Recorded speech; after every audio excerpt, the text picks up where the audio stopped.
Oli ku There Is Still Hope, channel y'essuubi. Kale twalamusako yonna gye musinziira okuba nga mutulabira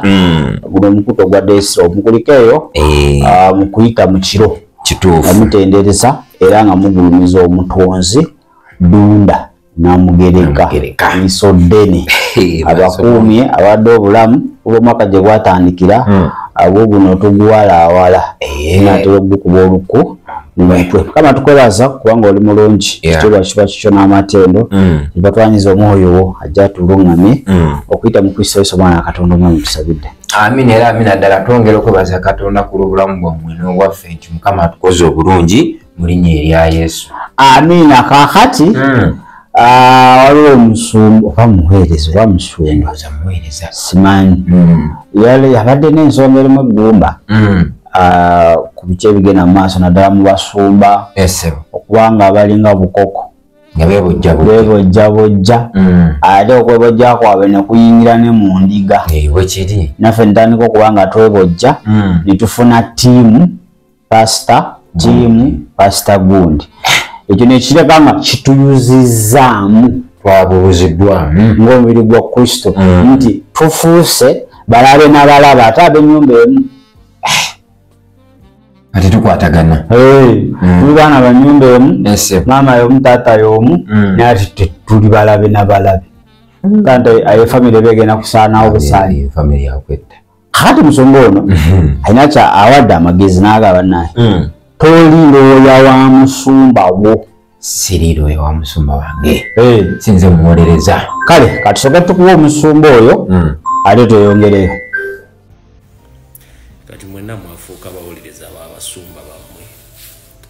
Waayi mu mitwe gyammwe mwasaamu kino nti musumba otakola nsobi. Era ebiseera ebisinga omusumba ajja n'ayogera ekintu nga nsobi ng'ekitsintaala ensobi nga buli omu akiraba nti nsobi. Wabaawo group H emu etakiraba nti nsobi be bagoberezi be mu kkanisa ye baba tebakiraba nti nsobi. Naye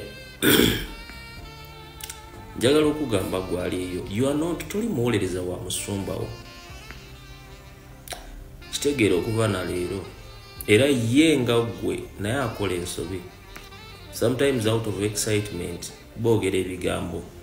naye nga singa mulala yabyogedde yandibirabye nga bya kisiru oba bintu kugamba yandibirabye nga bibulamu. So tubiramu abo abali so naive, abali so blinded by the fame oba whose royalty is not to the kingdom, their royalty is to pastors. Royalty yereme kubeera eri musumbawo, royalty yo ebeera eri Katonda. That wojasobola notereza ekkanisa, that wosobola n'okuyimirira n'ogamba nti kino kikyamu tutambule bwe tuti w'okigambye n'atakigenderako n'omanya nti wayogera. Abamu ku mmwe you are misguided by your royalty. I've seen so many pastors babera ku bituuti byabwe ne boogera ekintu nga mubutuufu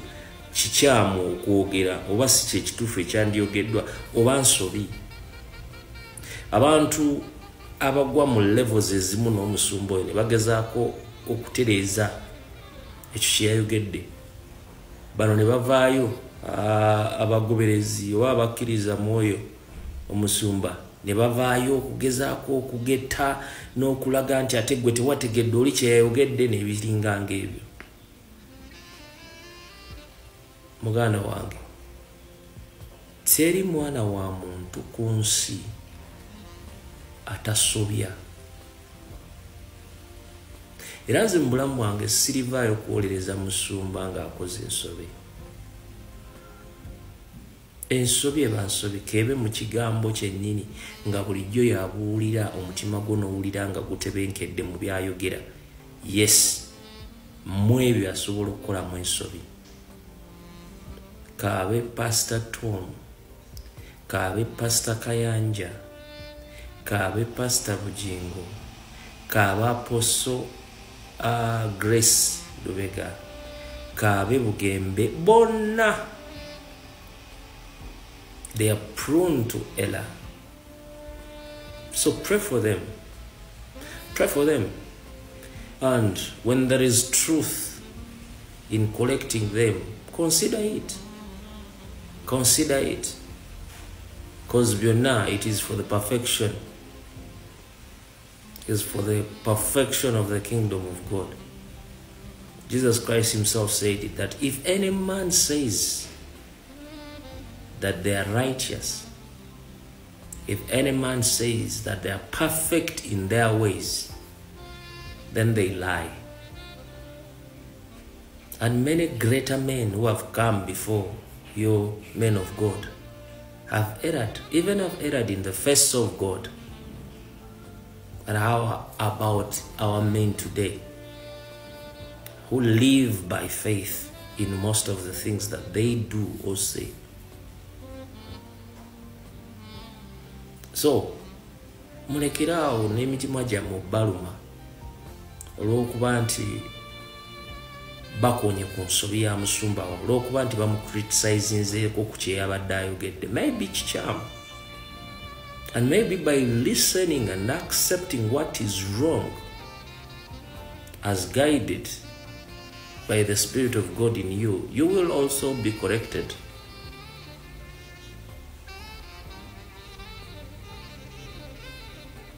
Manye biti mubyagala. Ale ndowooza musumba muwulire ensonga ze zasenzese. Nagamba naye kambabuulire. Omusumba naye lwaki temukkiriza nti omusumba asobola okukola ensobi mu bigambo by'ayogera? Lwaki tetukkiriza? Tukkirize. Omuntu asobola kukola nsobi ye Katonda. Yes. Naye abasigadde bonna oba edikoni, archbishop, Ssaabasumba, Ssaabakristu, simanyi Paapa, byonna abo bonna they are entitled to errors at a certain time. Kituufu ekyo. Otegedde? Osoma Numbers 23:19 Katonda si muntu nankubadde okumanya omuntu okulimba kubadde okwejjusa bwe kiri yekka omumbwa naye kasitola nga yazaalibwa omuntu alina omubiri n'omusaayi oyagala toyagala tusobola okutya n'okola ensobi mu kumanya oba mu butamanya. kyo kituufu. Kata buli muntu lwakiffe tusiruwadde okutuuka awo tupasange tasobola kukola nsobi mu bigambo byayogera. Omwana guno oyolokoze ku nsobi mu bigambo byayogera okuba okutandika. Okitegedde? Naye ekizibu nti tukuta abasumba bano ne tuba upliftinga ne tubatuusa ku level ya Kristo. Abamu ne tubabuusa level ya Kristo. Nze saakugamba kwano ndina ekintu kye newunya mu nsi. Abantu bangi bavuddeyo nga bavoola Kristo bamwogerako ebibi. Sirabangako mulokole ava yadifendinga Kristo. Naye vaayo oyogere ku pasita w'omuntu. Aye babyogerako nakwako vidiyo ali kakati ebiti byotuleetera kanada ali newe mukakati bwe tulabi kye yakoze naye ng'avudde erinnya lya Kristo ali ku musalaba ayinywera njayi ekyo kiina buzibu yeetaddeko amagwa yeerazabakabaka ekyo bakoloko tebakola ki aba ali kisasulira buli walaga mayinja walaga Katonda ono agamba abikola byonna n'ensirika nolowooza titwenkana naye akaseera kasobola otuuka n'okikakasa nti ye Katonda. Kati abo bakuwaga bamushaga omwana wakikubye naye emigulo ginaatandika ate Katonda teerabira atereka anilesingo ze nogamba sonyiwa taata naye ogamba mu biggwa bityo ebyakalonda tebiggwa bityo tomalaga muyaya with the time noise emyaka 2 kidda mboko n'ogiwulira ate nawuyo akalobooza wajjukira akalobooza akukuteka okujjukiza ojjukira ogane banna ebintu binajja ne mu bwongo nze kale ekyo mu nsonga ezo ekisinga okunuma people they mock ne bavuula Katonda ne bakola ki tusirika naye ze kyemmanyi kireetera obwo okireetera okubanga fe abakkiriza tuli bawolereza b'abasumba wa foundation emisingi emifu omuntu alokoka ne batamulaga nti Kristo ye byonna mu byonna omumala okubanga amanyi musumba we kyekyo ye solution tayogebwako kasayogera kiba kiwe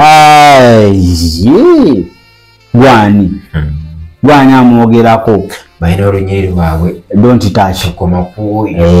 bafukako amafuta tokoma kati ffe batufukako kimazzi butto anti gwe mugula mu bucupa gwe bafukako buli lunaku kati ffe abagula butto batukomako bandi mwe mwafukibwako butto bali mafuta agaki parafini dizero amafuta ago kitegere nti mafuta kati tobuuza kulyawo nga olina spirit of discernment ojja tutegeera naye oba olyawo mulokolerokolo mafuta ago gaba mafuta ngomaawo kitegedde abasumba baffe nabo bantu nnyo asobola okukola statement out of his feeling bwe kiri asobola statement out of his understanding and knowledge ng'omuntu nga naawe ekisobola okukola ki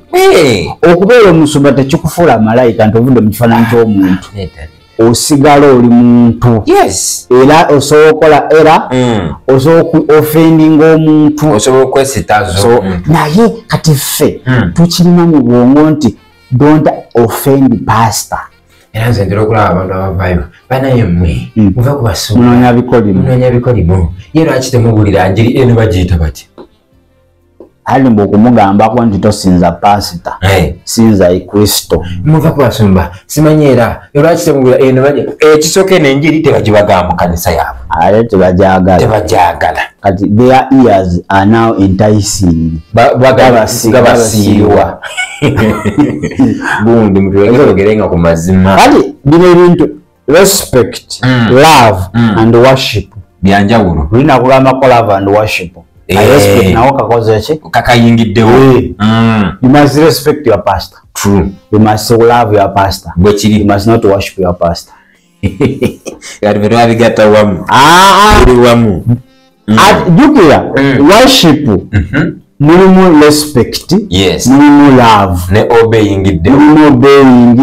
endurance persistence every package worship is a package bwe kiri kati buno mu respect and love butundutundu omuzungu bayita bu subtopics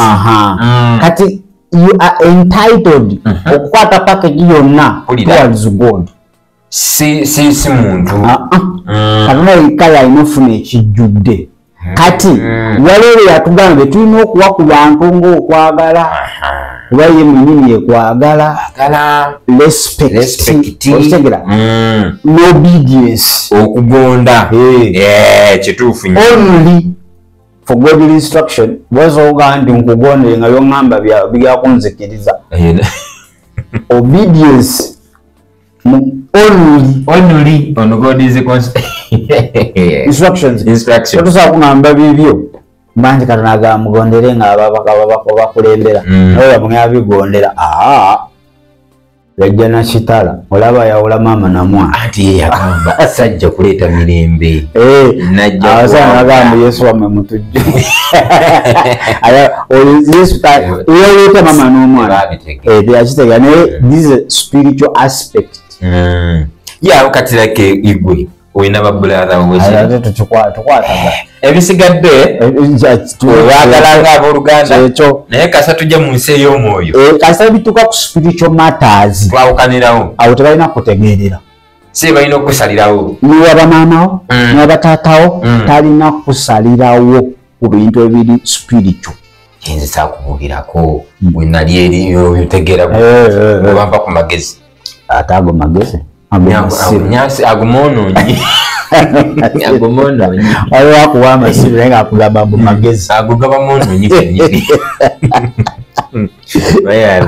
okitegeera kaakati pasita mutuufu ku nsonga ezo kisusse tufuuse balooya it has gone too much baitulekeraawo Chukanze kisinga okumala mu amaanyi. Babe be bakulezinga bagaba naye nedda sinze. Abamu babigana. Abamu yesi bonna abagama abamu ate okumanya era ne tutwagala okuvuna ekifaananyi ky'endiga. Kubanga pastor akulaga nti it's not me. Bene tusinze Katonda. Abamu bemanyi naye ng'endiga zo zaasirwala. Ate abamu abavumya abasumba bamu bwekiri. Wali musumbe bebeyogere mu defendingako tabimanyi nabimanya. Soko omusajja ali biza ina byalowooza olaba yete defending. Osegede naye obuzibu bwayengera ekkanisa ate abamu bo benyi bebeteeka mu butaala kati endiga za sijja zeetandiga abalokole ba leero beefuddiga Peetero nti olw'okuba baze okutwala Kristo nja kukutemako okutu kujjako ngenda kukujjako egundi. Yesu n'agamba aye bankubuulire lizibu Peetero yalwanira Kristo wamulawo ng'alwanirira abalala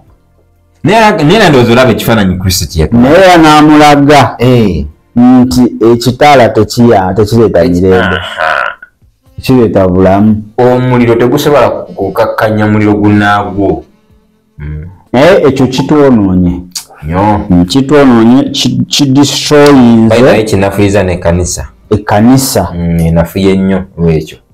ne kivumaganya n'ekifaananyi ky'abasumba. ntera okulaba kabagana naye ebyana bya gundi eyo ebyeyo bannange olina banza gundi kwenfiiramu newaba agenda mugeyeeri inagenda naye mugamba who are you, what are you talking about? Bunzo simuvaako nemukola mutya nemwogera biki kankubuulire omwana wa muntu akyuka. Omwana w'omuntu Katonda tukweka emitima gino kyo kituufu. Omuntu asobola okukola kyonna kibadde tosuubira njagala obeeremu nga Pawulo kyatugamba tubeeremu okutegeera kuli ng'okwali mu Kristo Yesu nti yali Katonda naye teyegeraageranya okutuuka ku Katonda kati ekyavamu ekyo Mukama n'asooka amugulumiza. Actually sobola Katonda nti agulumiza nnyo bano abantu abeetowaazizza kati Kristo yakoma okwetowaaza Mukama n'amugulumiza. Ate abamu twagadde nnyo obuweereza n'okusinga bannyini butandika tuwagala nnyo n'okulwanirira ate muna ekisinga okwewunyisa bakayingirayo emyaka ejja obuweereza bakamala mu myaka giringa 2 abamu tamanyi nayo alabira onulayini aliko onulayini n'asooka ayomba n'avuma n'ayogera buli kimu naye bw'ayita mu kkubo eyo nga bali tanyega anti omanya tanyega talina wadde ekyawandika wana abasumba abalwanira bigambo n'abamu n'ekirala talina mugogo gusobola okuyimirira bamubuuza ekibuuzo kimu kagenda mu bible study kagenda mu discipleship tosobola kwenganga ddali agasajja agakwata Bible negagisoma mu mubiri bukubuuza ekibuuzo nga kya mubiri okitegeera notandika okuyomba buyombi nabo kakati tuvaamu genazikirira muli basibu muli bonoonyi muli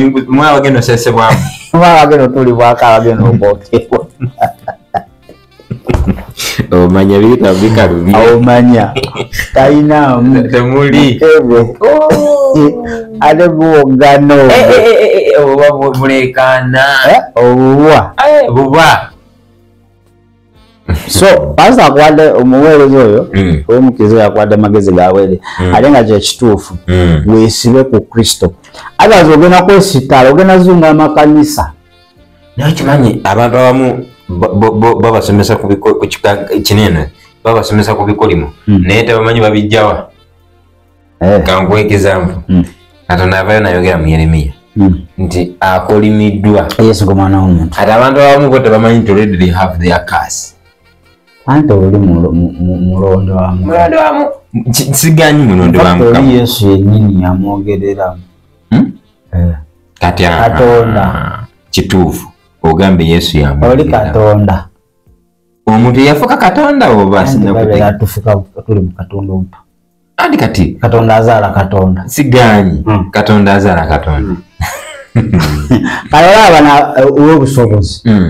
bisaya no Daudi baba labanga bakatonda gweka nkuulire wano muji ngambe actually kangambe Uganda wano muntu katatacha sinofuko owetabu ayi silent balinga saka ne Daudi abantu batabu nnyo saka ne Daudi bali oya and bahi ya nyimba zoana katonda bo bayi zoana Daudi saka era yo muntu asaba okugamba nti tomira ddagala mwali mulwadde tolimira ofe ate basigala andizo sadaka goza nakuzina ba sadaka agatomere ofe ebere sadaka wadoloza eka nkubuli wano mu Uganda toso kali okolota toso abakoma bakumi bwe safe bako ekisoka bakumi bwa maji obala winzo za barracks maji gaba ko ndakaone konvoye nagamo kama katonda chichimu era liba musinga katonda okimenya olugudo lwasoka ne lusidikirira wonna wagenda ako kunanembale ninga laba polo nali na Kampala ninga basi zimpitako mabira mpitirivu zijjuda abantu anti basomba balinayo ofisi yabo wali gundi awo shaidiza oiga gundi gayaza road kasanga yakasanga side za gundi yawo nerabirawo nerayinawo she branch bazimba ati ezo zali zisombogola nga zireeta zitwala kayunga basomba jinja baso ekyali embali nganda wangi ayaba bayina ne chopa ayina ennyonyi ziri kopita tosaana okuba oli property master proteza gulungo obutuufu ate munaye gwagwate olaba kuno be balina ssente bwekiri ba property master abatunda kuno amataka akadde mukamukamu akadde kamu ate kamukimba kyankoko omusajja yabuuza ekibuuzo aga nemwawo tugata poroti miliyoni emu muzijjawo ezo anti oba nandagaano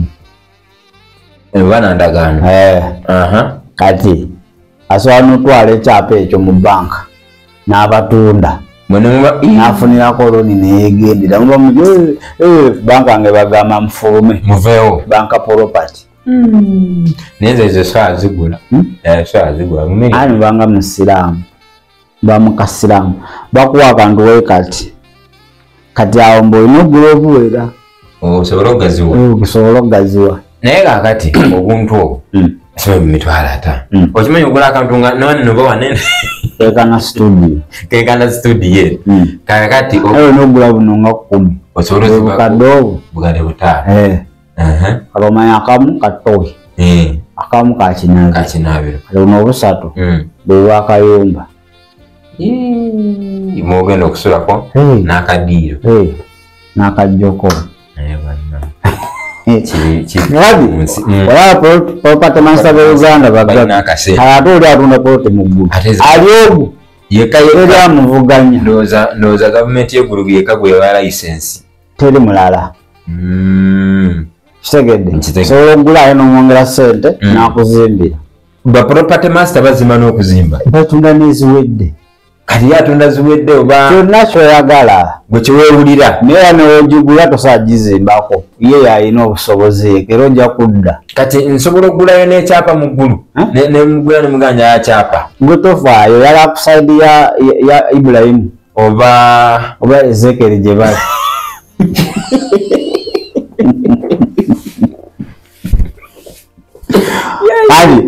the side is Ibrahim wali VIP ndoze VIP kubanga mukifuba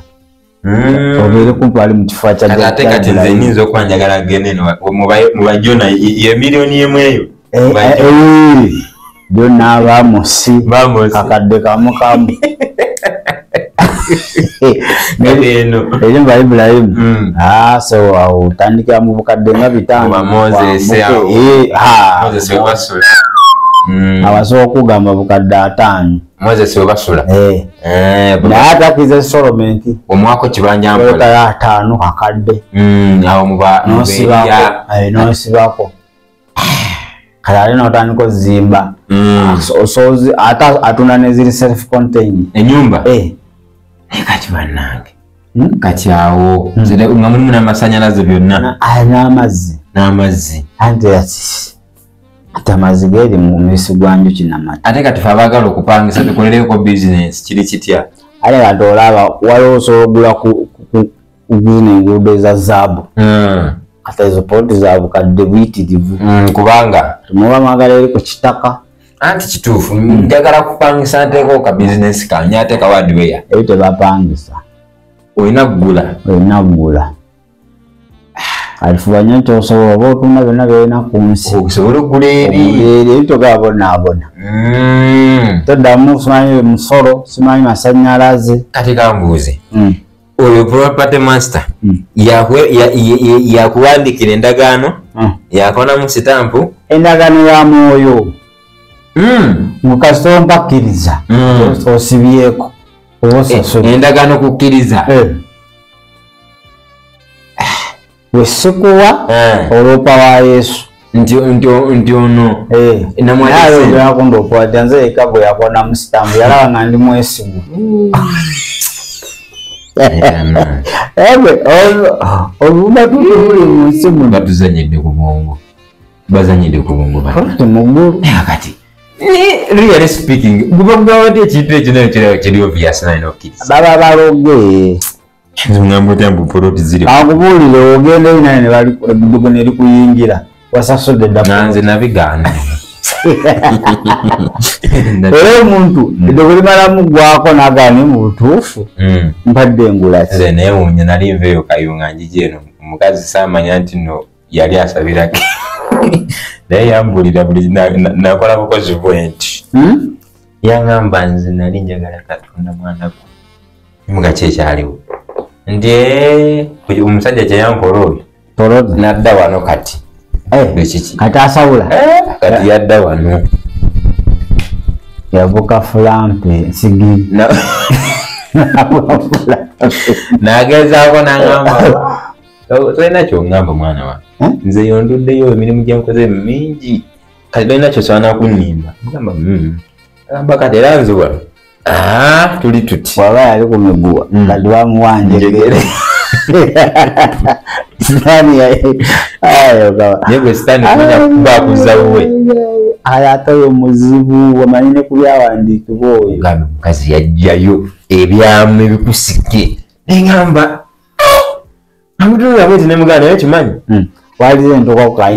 netukuwa ka interview mbwa ngenda nakulagirawo yandagirayo bwabeere ate abatiisatiisa kuba yaŋŋamba omusajja oli atukanga abamu abasiba ate kyaliko yali next nnyo kuye okusinza ku yaŋŋamba abamu abasiba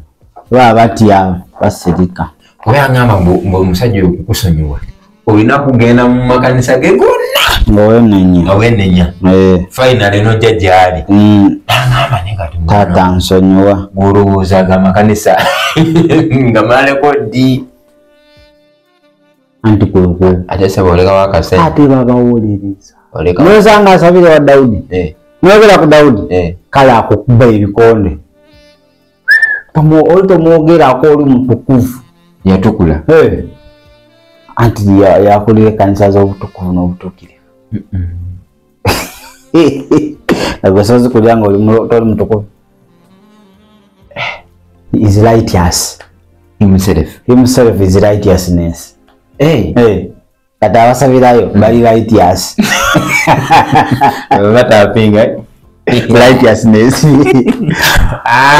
waba channel eri ya kituufu by the way emu ya luzungu kanyongera muyambako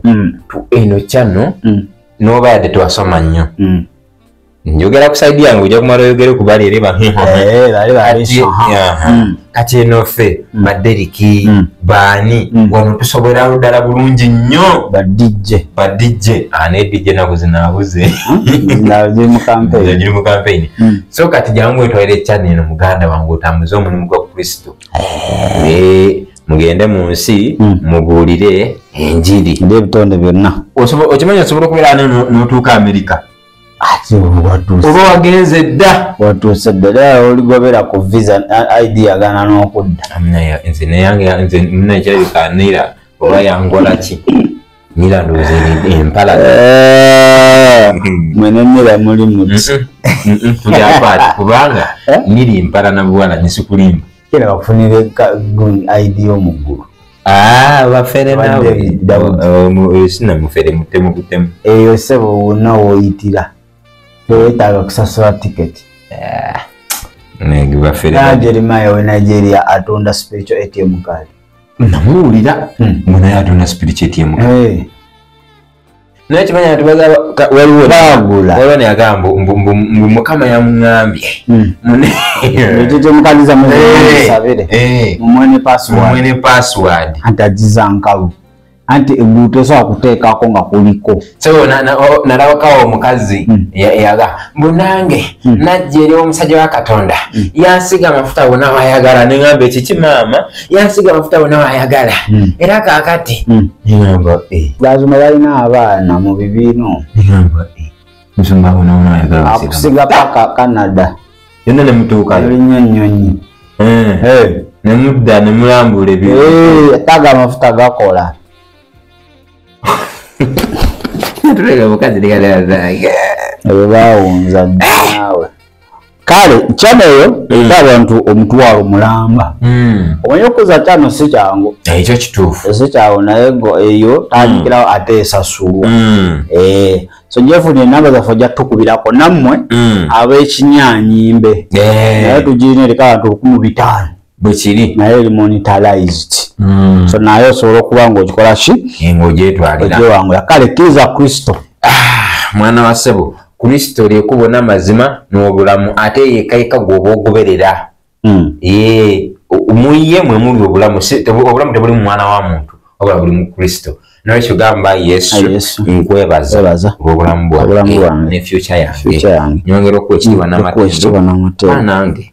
kadde akakisa okuwa omulamu ekyo nzikiriza gwe era omulokozi wange sasiro otali butuukirivu bwange mu linnya erya Yesu amina ddala kale katwetoolemuko katono etudda tujja kudda n'ekitundu kyaffe